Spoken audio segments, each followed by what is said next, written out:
Welcome to the Read Aloud for June 5th, day 81. Let's see.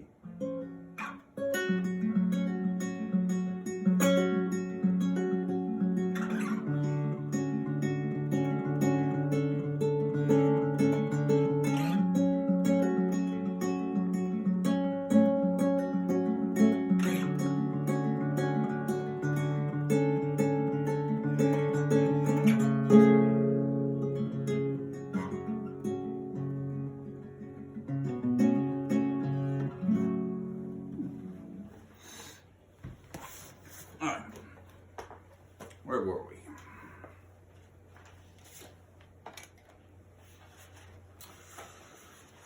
Okay. I don't understand, she said. I know about Dragon, of course, but at night, said Justin, Dragon prowls the farmyard like a tiger, and you don't see him until he's on top of you. Then you can't move my house after all. Well, Justin said, ordinarily. He turned to Nicodemus. Should I explain it to her? Yes, said Nicodemus. Ordinarily, said Justin, when we have a long project to do at night, sometimes even by day, we make sure Dragon won't bother us. We put sleeping powder in his food. Mr. Ages makes it. It doesn't do the cat any harm, but he stays extremely drowsy for the next 8 hours or so. We station a sentry to watch him, and we're free to work. You did it yesterday, cried Mrs. Frisbee, remembering the figures toiling the wire through the grass, remembering how strangely disinterested Dragon had seemed when he saw her. I saw the cat sleeping in the yard. Yes, said Justin, but today Mr. Ages has a broken leg. Then he can't make the powder? It isn't that, said Mr. Ages. I have plenty of powder. The trouble is, said Justin, Mr. Ages, who puts it in Dragon's dinner bowl inside the farm kitchen. With his broken leg, he can't move fast enough. But why Mr. Ages, said Miss Frisbee. Can't someone else do it? I'd be glad to do it myself, said Justin, but I'm too big. You see, Nicodemus explained, Miss Fitzgibbon feeds the cat in the morning and in the evening, and his bowl is always kept in the same place, next to a cabinet in one corner of the kitchen. There's a very shallow space between the floor and the bottom of the cabinet. A few years ago, when we conceived the idea of putting Dragon to sleep, we cut a hole in the floor just behind the cabinet. If we put it anywhere else, they'd see it. To reach the bowl, Mr. Ages crawls under the cabinet. When he gets to the edge, he makes a quick dash to the bowl, drops in the powder, and dashes back out of sight. But with a broken leg, he can't dash. We might try leaving some bait outside the house, said Justin. That worked once. Once out of a dozen tries, said Nicodemus. It isn't dependable, and we don't have much time. To be safe, we had to move that block tonight. If we had some cat food, said Justin, thinking out loud, he might eat that, even on the porch, because he knows it's his.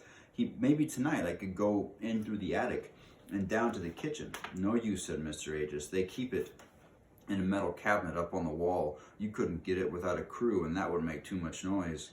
Anyway, said Nicodemus, if we put off moving the block until tomorrow night, it would put off moving the block until tomorrow night. Then, Justin said, I guess what we do is stake out scouts wherever we can, try to keep track of Dragon and hope for the best.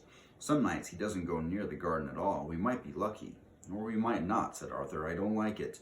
We can't dig that block out without some noise, you know. Miss Frisbee interrupted quietly. There is another way, she said. If Mr. Ages can't get into the kitchen, so can I. If you will give me the powder and show me the way, I will try to put it in Dragon's bowl. Justin said quickly, no, it's no job for a lady. You forget, Miss Frisbee said, I'm Timothy's mother. If you and Arthur and others in your group can take risks to save him, surely I can too. And consider this, I don't want any of you to be hurt, maybe even killed by Dragon. But even more, I don't want the attempt to fail. Perhaps the worst that will happen to you with luck is that you will have to scatter and run and leave my house unmoved. But then what will happen to us? Timothy at least will die. So if there is no one else to put the cat to sleep, I must do it. Nicodemus considered, then he spoke. She's right, of course. If she chooses to take the risk, we can't deny her the right. To Miss Frisbee, he added, but you should know that the danger is great. It was in the same kitchen yesterday, running from Dragon's bowl, that Mr. Ages got his leg broken. And it was in doing the same thing last year that your husband died. Miss Frisbee's head was buried in her arms. I never knew, she said. All I knew was that he didn't come back, but I never knew what happened. I didn't even know I didn't even know he knew you. Why didn't he ever tell me? Justin touched her shoulder gently. It's hard for you to learn it this way so suddenly, he said. We thought about telling you when it happened, but we decided we shouldn't. It wouldn't have done any good. You ask why Jonathan never told you about us, Nicodemus added, and he had a reason, a good one. Still, he worried about it a lot, and he might have told you in the end, but it was too late. What was the reason? Miss Frisbee raised her face. There were tears on her cheeks, but she had stopped crying. To answer that, I would have to tell you quite a long story. The whole story of us and Nim and Jonathan and how we came here. He came with us, you see. I don't mind doing that, but I don't know if there is time now. I think there is, said Justin. If Mr. Aegis and I go get the powder while you're telling it. With this leg, Mr. Aegis said glumly, that will take long enough to tell it twice. I had forgotten, said Justin contritely. Would it be better if I went alone? No, said Mr. Aegis. There are so many different powders in my storeroom, you wouldn't know which to bring back. I'll go with you, but we'll go slowly. And I, said Arthur, will see about the equipment for tonight. We'll need shovels, crowbars, block and tackle, rollers. He left, still listing tools. Nicodemus said to Miss Frisbee, I think that we, too, should leave the library. There will be others coming in, like Isabel, to practice reading and to do some research. Research? We've got some new books on agriculture, farming, gardening, fertilizing, things like that, and we're studying them as part of the plan. I don't know what the plan is. No, agreed Nicodemus, but when I've told you our story, you'll understand that too. He opened the door and led Miss Frisbee down the corridor past several more doors, all closed. He stopped before one, which he opened. My office, he said. Please come in.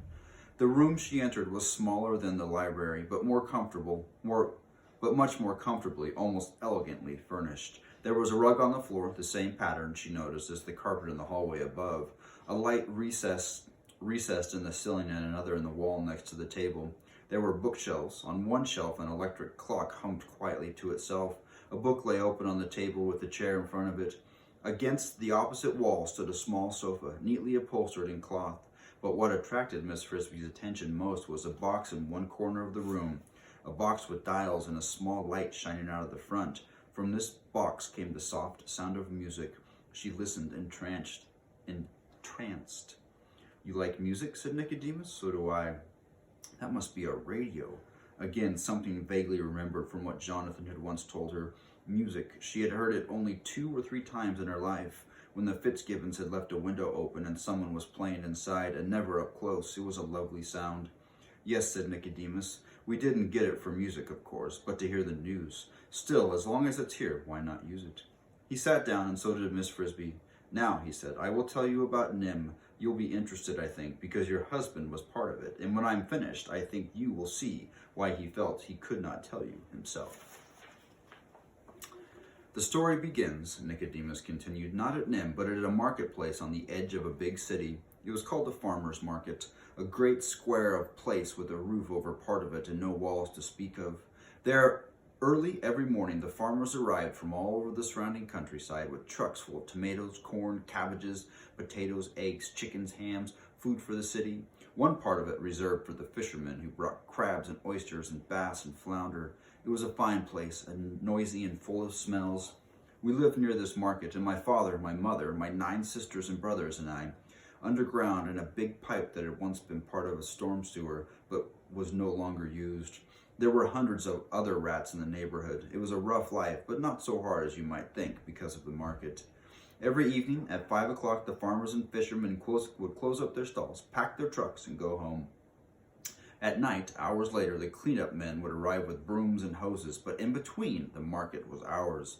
The food the farmers left behind, peas and beans that fell from the trucks, tomatoes and squashes, pieces of meat and fish trimmed as waste. They lay on the sidewalks and in the gutters, and they filled great cans that were supposed to be covered, but seldom were. There were always 10 times more than we could eat, and there was never any need for fighting over it. Fighting, quite the contrary. The marketplace was a perfect place for playing, and so we did, the young rats at least. As soon as we had finished eating, there were empty boxes for hide and seek, there were walls to climb, tin cans to roll in, and pieces of twine to tie and swing on. There was even, in the middle of the square, a fountain to swim in when the weather was hot. And then at the first clang of cleanup, men in the distance, one of the older rats would sound a warning, and everyone would pick up as much food as he could and carry home. All of us kept a reserve supply because some days, Sundays and holidays, the market would be closed, and we were never quite sure when this would happen. When I went to the market, it was usually with two companions, my older brother Gerald and a friend of ours named Jenner. These were two of my closest friends. We liked the games, the same jokes, the same topics of conversation, even the same kinds of food. I particularly admired Jenner, who was extremely quick and intelligent. One evening in early fall, Jenner and I set out for the marketplace. It must have been September, for the leaves were turning yellow, and some children were throwing a football on a vacant lot. Gerald had to stay home that night. He had caught a cold, and since the air was chilly, my mother thought he should not go out, so Jenner and I went without him. I remember we promised to bring him back some of our favorite food, beef liver if we could find any. We took our usual route to the market, not along the streets, but through the narrow walkways between buildings, mostly commercial warehouses and garages that bordered the square. As we walked, we were joined by more rats. At the same time of day, they converged on the marketplace from all directions. When we reached the square, I noticed that there was a white truck of an odd square shape parked on the street bordering it, perhaps a block away. I say I noticed it. I did not pay particular attention to it, for trucks were common enough in that part of town. But if I had, I would have noticed that printed on each side were 4 small letters, NIMH. N-I-M-H. I would not have known what they were, of course, for at that time neither I nor any of the other rats knew how to read. It was growing dark when we reached the market, but through the dusk we could see that there was an unusually large supply of food, a great mound of it near the center of the square, away from the roofed-over portion. I supposed that should have served as a warning, but it didn't. I remember Jenner saying, "They must have had a really busy day," and we ran joyfully toward the pile with several dozen other rats. Just as we reached the food, it happened. All around us there was suddenly shouting. Bright, blinding searchlight flashed on, aimed at us and the mound of food, so that when we tried to run away, we could not see where we were going. Between and behind the lights, there were shadows moving swiftly, and as they came toward us, I could see that they were men in white uniforms carrying nets, round nets at long handles. "Look out," cried Jenner, "they're trying to catch us." He darted in one direction, I in another, and I lost sight of him. We all ran straight towards the men with the nets. There was no other way to run. They had us encircled. The nets flared down, scooped, flailed again. I suppose some rats made it through, slipping between the men and past the lights. I felt a swish and the net missed me. I turned and ran back toward the mound, thinking I might hide myself in it. But then came another swish, and that time I felt the enveloping fibers fall over me. They entangled my legs and then my neck. I was lifted from the ground along with 3 other rats, and the net closed around us. In the cage, and my timer went off, so we'll read more on Monday.